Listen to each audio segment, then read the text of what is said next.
छत्रपती संभाजीनगरातून आहे। या जिल्ह्यातल्या ग्रामीण भागात अजून सुद्धा पेट्रोल टंचाई कायम असल्याचं चित्र आहे।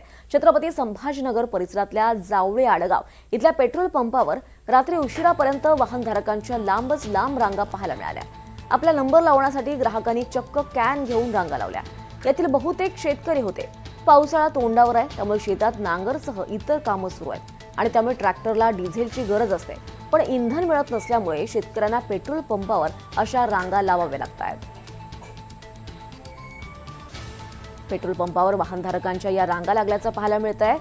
ग्रामीण भागात अजून सुद्धा पेट्रोल टंचाई कायम आहे आणि रात्री उशिरापर्यंत वाहनधारकांच्या लांबच लांब रांगा लागतात। हिंगोली शहरातल्या इंदिरा चौक परिसरात असलेल्या पोलीस पेट्रोल पंपावर डिझेल खरेदीसाठी मध्यरात्री नागरिकांनी प्रचंड गर्दी केली।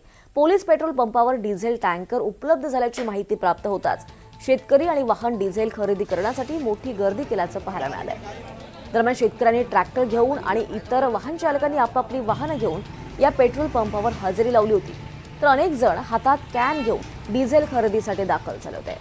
दरम्यान या वाढत्या गर्दीमुळे वाद होऊ नये यासाठी हिंगोली शहर पोलिसांकडून पेट्रोलिंग करण्यात आलेलं आहे।